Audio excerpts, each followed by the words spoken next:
ಇವತ್ತು ಒಂದು ವಿಶೇಷ ಕಾಲಜ್ಞಾನ ವೀರಬ್ರಹ್ಮಯ್ಯನವರು ವಂಶದ ಕುಡಿ 8ನೇ ತಲೆಮಾರು ಇವತ್ತು ಈ ಪುಣ್ಯ ಭೂಮಿ ಕಳ್ಳಂಬೆಳ ಟೋಲ್ ಹತ್ರ ಈ ಪುಣ್ಯ ಭೂಮಿಗೆ ಪಾದರಕ್ಷೆ ಆಗಿದೆ. ಅವರ ಅನುಗ್ರಹ ಈ ಒಂದು ಮಾಧ್ಯಮಗಳಲ್ಲಿ ಎಲ್ಲರಿಗೂ ಸಿಗಲಿ. ಯಾರು ಅಂದವ್ರಿಗೆ ಯಾರು ಅವರು ಕಾಲಜ್ಞಾನಿ ಬ್ರಹ್ಮಯ್ಯ ಅಂತ ಅಂದ್ರೆ ಅಷ್ಟು ಸಾಮಾನ್ಯದ ವಿಚಾರವಾದ ಅಲ್ಲ. ಸ್ವಲ್ಪ ಹೊತ್ತು ಕುತ್ಕೊಂಡು ಆಲೋಚನೆ ಮಾಡ್ಬೇಕು. ಯಾರು ಯಾರು ಅನ್ನತಕ್ಕಂಥದ್ದು ಕುತೂಹಲ ಇದ್ದೇ ಇರುತ್ತೆ. ಕಾಲಜ್ಞಾನ ವೀರಬ್ರಹ್ಮಯ್ಯನವರು ಅಂದ್ರೆ ಕೊರೋನಾ ಬರುತ್ತೆ ಅಂತ ಅವರೇ ಬರೆದಿದ್ದು. ಈಶಾನ್ಯ ದಿಕ್ಕುಮಲ್ಲು ವಿಷಗಾಳಿ ಪುಟ್ಟೇನು ಜನ ಲೆಕ್ಕಕ್ಕಿಲ್ದಂಗೆ ಸತ್ತೋಗ್ತಾರೆ ಅಂತ ಹೇಳಿದ್ರು. ಇವತ್ತೇನು ಕಾಲಜ್ಞಾನಗಳು ಬರೆದಿದ್ದಾರೆ, ಇವತ್ತು ಏನು ಪ್ರಪಂಚದಲ್ಲಿ ನಡೀತಾ ಇದೆ, ಇದೆಲ್ಲಾನು ಕೂಡ ಕಾಲಜ್ಞಾನ ವೀರಬ್ರಹ್ಮಯ್ಯನವರ ಅನುಗ್ರಹನೇ. ಅವರು ಬರೆದಿರತಕ್ಕಂಥ ಚರಿತ್ರೆಗಳೇ ಜಾಸ್ತಿ ನಡೀತಾ ಇದೆ. ಇವತ್ತು ಮಹಾಭಾಗ್ಯ, ನಾನು ಪಾದ ಪೂಜೆ ಮಾಡಿದ್ದೀನಿ. ಸರ್ವ ನಮ್ಮ ದೇಶಕ್ಕೂ ಅವರ ಒಂದು ಅನುಗ್ರಹ ಇರಲಿ. ಅದರಲ್ಲೂ ಅತಿ ಹೆಚ್ಚಾಗಿ ನಮ್ಮ ರೈತರು ಬೆಳೆಗಿರ್ಲಿ. ಯಾಕೆಂದ್ರೆ ಕಷ್ಟಪಟ್ಟು ರಾತ್ರಿ ಹಗಲು ಹಾವು ಚೇಳು ಅಂತ ನೋಡ್ದಂಗೆ ಮಳೆ ಗಾಳಿ ಅಂದಂಗೆ ನೀರು ಪಾರು ಕಟ್ಕೊಂಡು ಬೆಳೆ ಬೆಳೀತಾರೆ. ಅವರಿಗೆ ರಕ್ಷೆ ಇರಲಿ.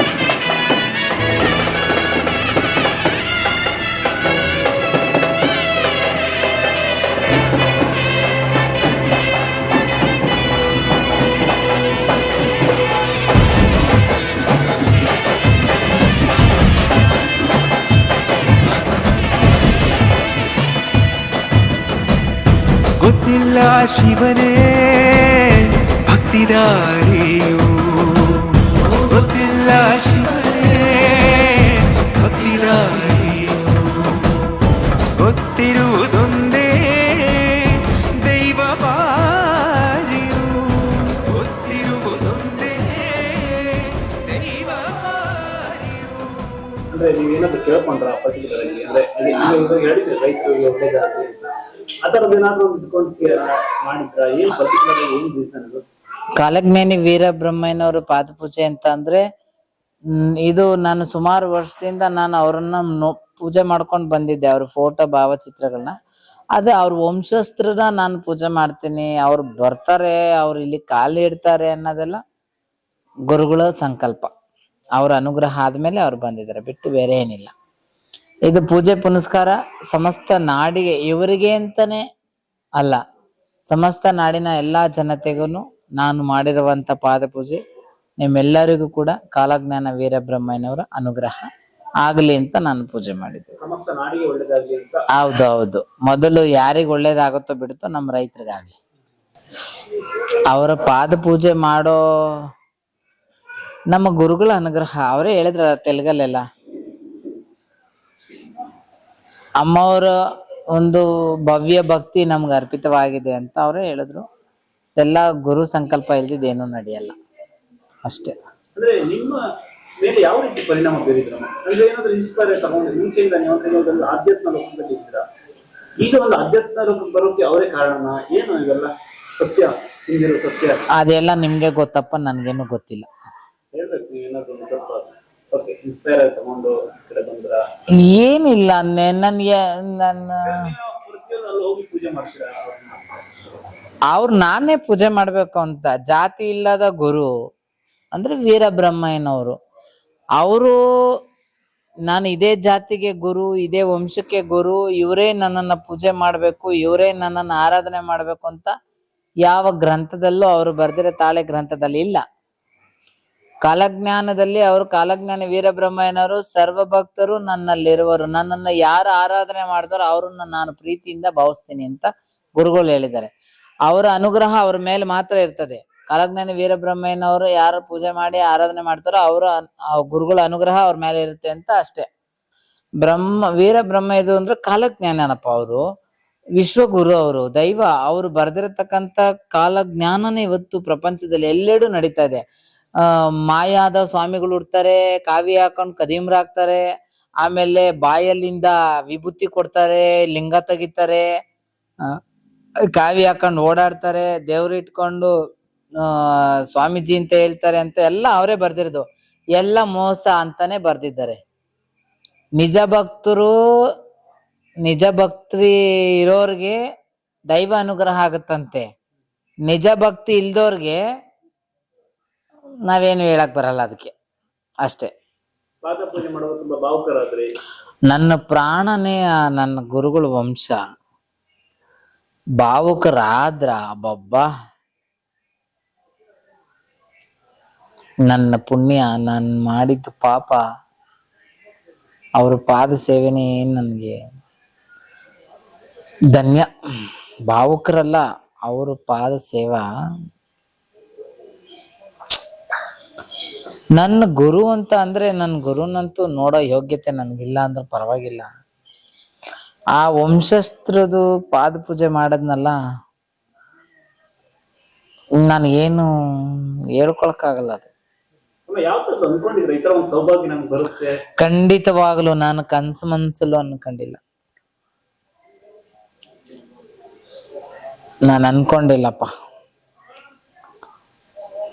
ಏನಮ್ಮ ಈ ದಿನಗಳು ನಿಮ್ಗೆ ಒಂದೊಂದು ನೀವು ಅನ್ಕೊಂಡಿರೋದು ದಿನಗಳು ಬರ್ತಾ ಇದ್ರು. ಭಕ್ತರು ಬಂದು ಕಿರೀಟ ಹಾಕಿ ಅಮ್ಮ ಅಂತ ಇದ್ ಮಾಡಿದ್ರು, ನಿಮ್ಮ ಗುರುಗಳೇ ಇಲ್ಲಿ ಬಂದ್ಬಿಟ್ರು, ಎಲ್ಲ ಏನೋ ಒಂಥರ ಮಿರಾಕಲ್ ಅನ್ಸ್ತಾ ಇದೆ. ಏನು ನನಗೆ ಅರ್ಥ ಆಗ್ತಿಲ್ಲ. ಇದು ಏನು ದೈವ ಮಾಡ್ತಿದ್ಯಾ ಇಲ್ಲ ಏನಿದು? ಇದೆಲ್ಲ ಕೆಲವ್ರಿಗೆ ಕುತೂಹಲ, ಕೆಲವ್ರು ಒಂದ್ 5 ನಿಮಿಷ ಯೋಚನೆ ಮಾಡ್ಬೇಕು, ಇದು ಹೆಂಗ್ ಆಗ್ತಿದೆ ಏನು ಇದು ಅಂತ. ಅದೇ ನನಗೆ ಆ ಕುತೂಹಲನೇ ನನಗೆ ಗೊತ್ತಾಗ್ತಿಲ್ಲ, ಇದು ಹೆಂಗ್ ಆಗ್ತಿದೆ ಅಂತ. ನಾನೇ ನೈಟ್ ಎಲ್ಲ ಯೋಚನೆ ಮಾಡಿ ಅಪ್ಪ, ನಮ್ಮ ಗುರುಗಳು ಸಾಕು ನನಗೆ, ನನ್ನ ಜನ್ಮ ಸಾರ್ಥಕ. ಮೊನ್ನೆ ತಾನೇ ಬೆಳ್ಳಿ ಕಿರೀಟ ಎಲ್ಲ ಇಟ್ಟು ಪೂಜೆ ಮಾಡಿ ನನ್ಗೆ ಏನೇನೋ ಮಾಡಿದ್ರು. 15 ದಿನನೂ ಆಗಿಲ್ಲ, ಇವಾಗ ಇನ್ನೊಂದು ಸರ್ಪ್ರೈಸ್ ನಿಮ್ಗೆ ಅಲ್ವಾ?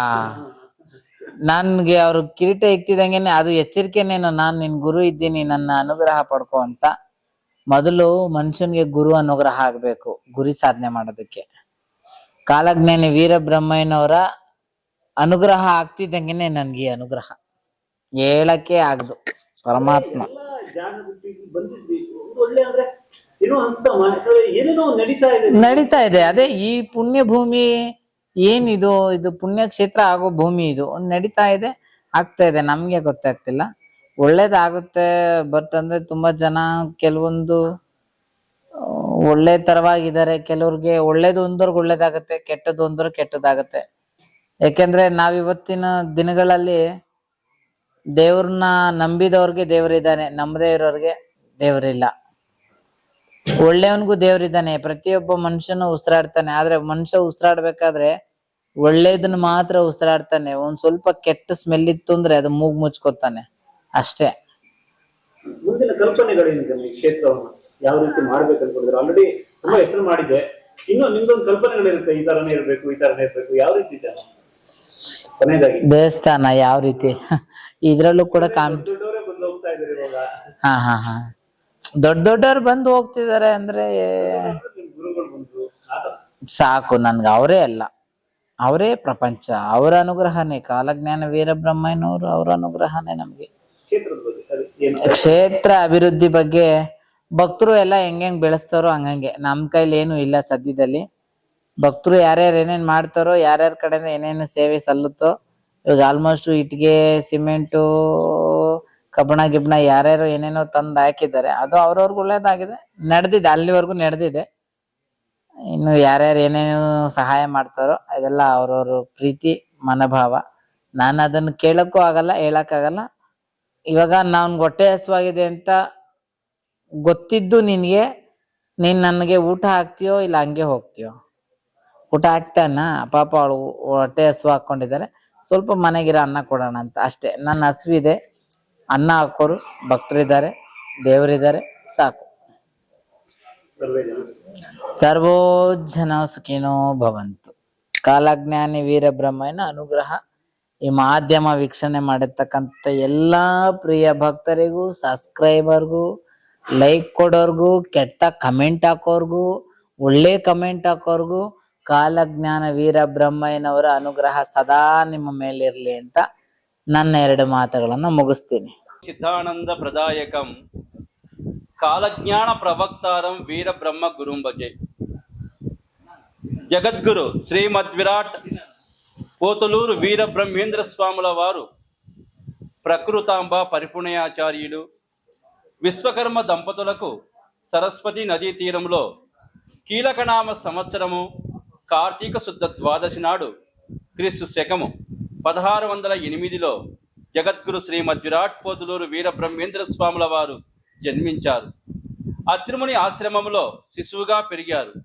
కర్ణాటక పాపాగ్ని మఠాధిపతులు యనమదల వీరభోజయాచార్యులు వీరపాహమాంబ దంపతులకు దత్తపుత్రుగా బాల్యం గడిపారు. కాంచీపురంలో ఆనంద భైరవ యోగికి వీరనారాయణ మహామంత్రం ఉపదేశించారు స్వామివారు. బనగానపల్లె గరిమిరెడ్డి అచ్చమ్మ వెంకటరెడ్డి దంపతుల ఇంట గోపాలం చేశారు. రవ్వలకొండలో సాంద్ర సింధువేదమైన కాలజ్ఞానాన్ని రచించి యాగంటి గృహంలో తపస్చేశారు. అచ్చమ్మ దంపతులకు బ్రహ్మోపదేశం చేశారు. ఆ దంపతులు నిర్మించి ఇచ్చిన నేలమఠంలో అన్నాజయ్కు కాలజ్ఞానం బోధించారు. తాను శిల్పీకరించిన వీరభద్రస్వామి శిలా విగ్రహాన్ని అల్లాడుపల్లిలో ప్రతిష్ఠించారు.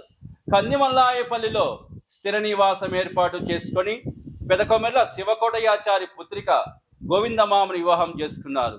5 మంది కుమారులు 1 కుమార్తె సంతానం పొందారు. శిష్యగణ సమేతముగా దేశం నలుమూలలా సంచరించి వేదాంత తత్వ ప్రచారం గావించారు.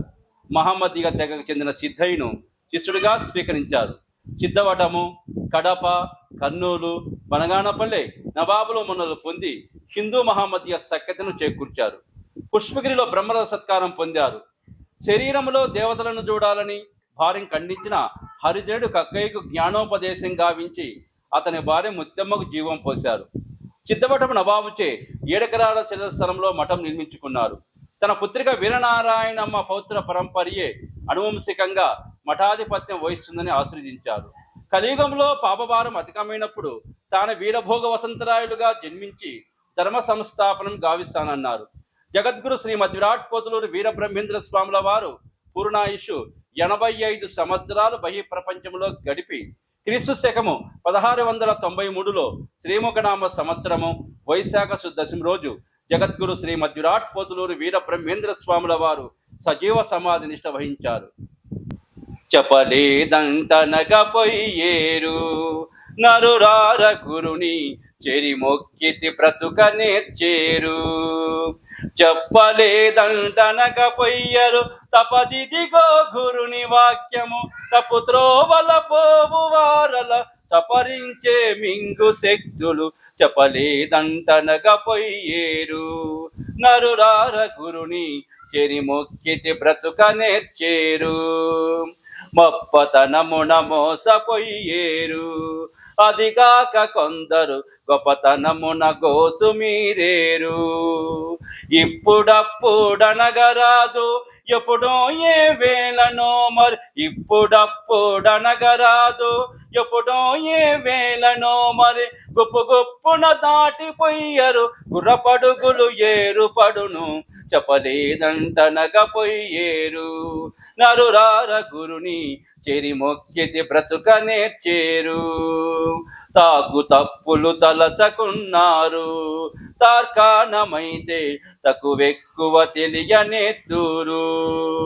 జోగదోడుత తల్లి పిల్లలు జొడుబాసి అడవులందు జోగదోడుత తల్లి పిల్లలు జొడుబాసి అడవులందు కకి శోకము చేసి ప్రజలు కయకసురులు నమిలి తత్తురు.